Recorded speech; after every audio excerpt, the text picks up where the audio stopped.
Imagine walking through the crowded streets of ancient Kyoto in 1581.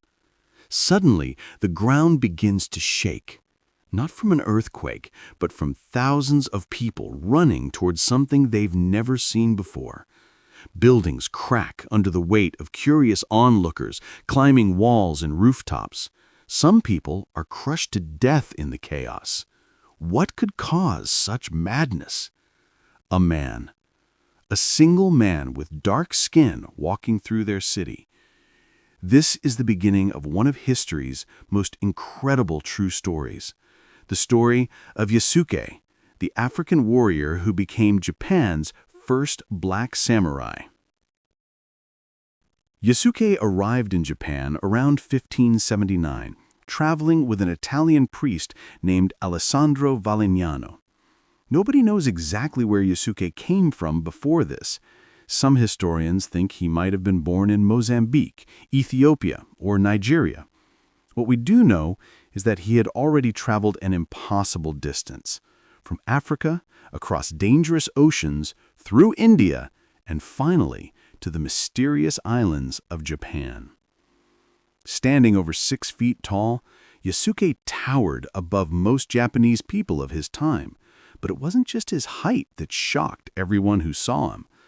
One historical account described him as being black over his whole body, just like an ox, with strength that surpassed that of 10 men.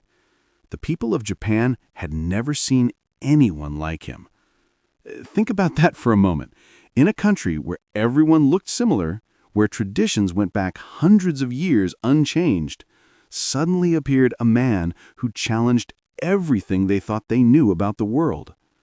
Some historians believe people might have seen him as some kind of divine visitor, because Buddha and holy figures were often shown with dark skin in Japanese art.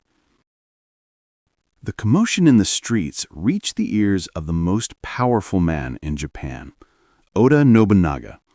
This wasn't just any ruler. Nobunaga was known as the Great Unifier, a feudal lord trying to bring all of Japan under his control. He was famous for being open to new ideas, new weapons, and new people, but even he had never seen anyone like Yasuke. When Yasuke was brought before him, something strange happened. Nobunaga didn't believe Yasuke's skin was real. He thought it must be painted black, so he ordered his servants to scrub Yasuke's skin. Can you imagine how humiliating and strange that must have felt? To be treated as a curiosity, a mystery to be solved? But here's where the story takes an unexpected turn. After the bizarre washing incident, Nobunaga called for 3 of his sons and held a welcoming banquet for Yasuke, giving him a large sum of money. The powerful warlord was fascinated. Unlike most people who feared or mistrusted what was different, Nobunaga saw potential.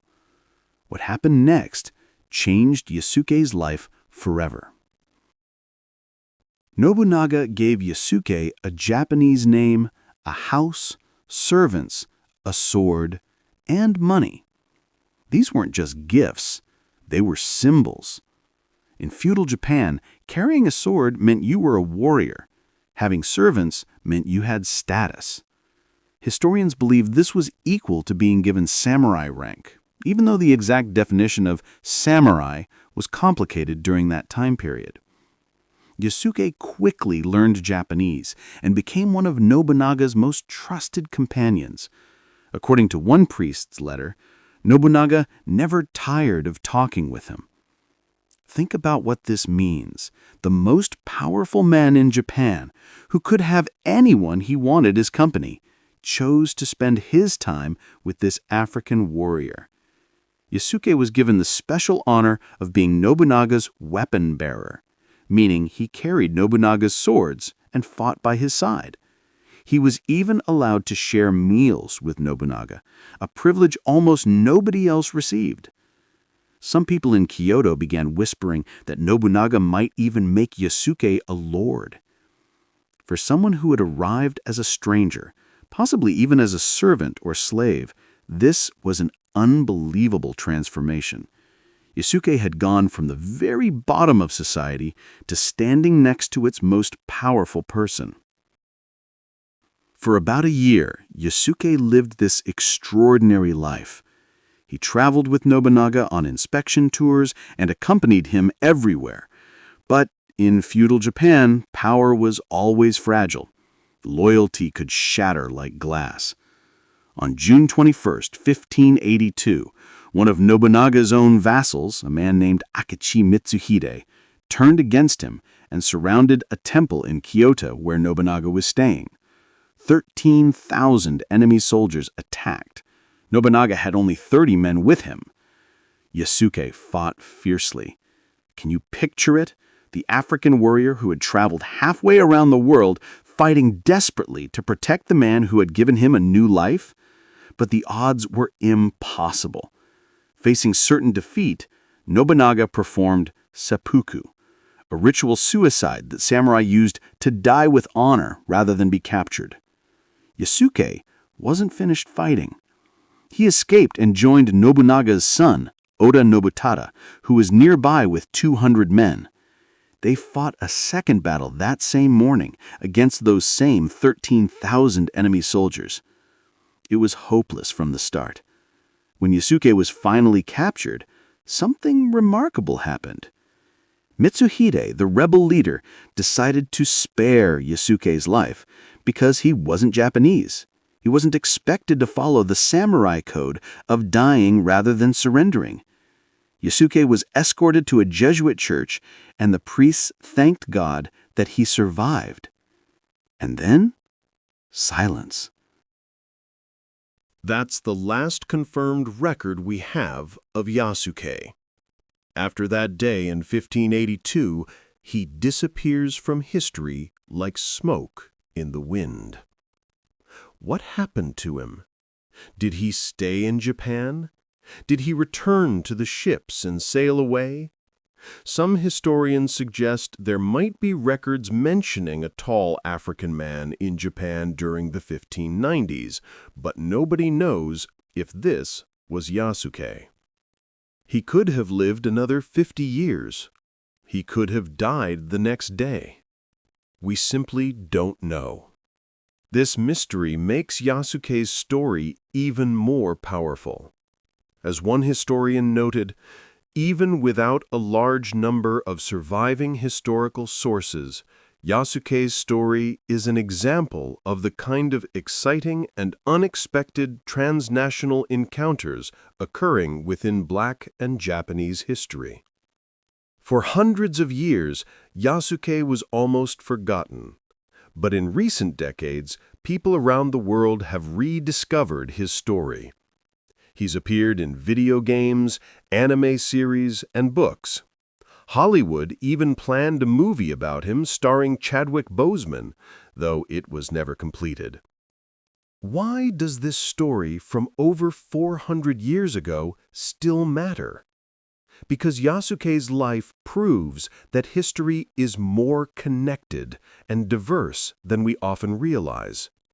While many stories about Black people meeting Japanese people focus on misunderstandings or racism, Yasuke's story shows a different kind of connection, one based on respect, skill, and character.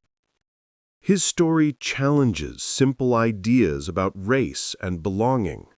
Here was an African man who became part of Japanese warrior culture during one of the most turbulent periods in the country's history. The existence of Yasuke, who was both Black and samurai, disrupts racial categories and hierarchies. Think about what it must have taken for Yasuke to survive. He had to learn a completely new language. He had to understand customs and traditions totally different from anything he had known. He had to prove himself worthy in a society that had never seen anyone like him. And somehow, impossibly, he succeeded. One expert pointed out that Yasuke's own voice is missing from all these stories. We don't have any letters he wrote or any words he spoke recorded in his own hand. Everything we know about him comes from other people's observations, priests' letters, military chronicles, and diaries. What did Yasuke think about his incredible journey? Did he miss his home? Did he consider Japan his new home? Was he proud of what he had accomplished? Was he lonely being the only person who looked like him for thousands of miles? We'll never know the answers. But maybe that's okay. Maybe the mystery allows each of us to see something different in Yasuke's story.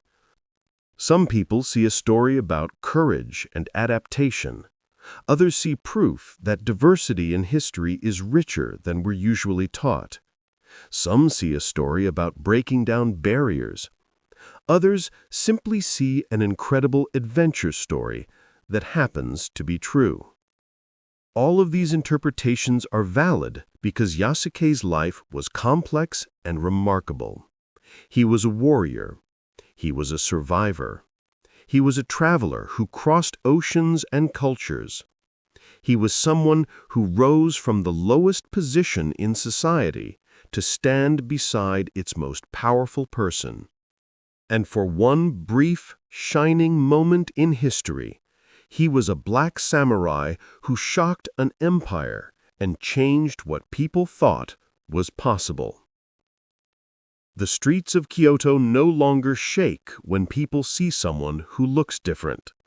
But the story of the man who once caused that earthquake of wonder continues to inspire people around the world, proving that even when history tries to forget someone, their legacy can eventually break through like a sword cutting through the mist.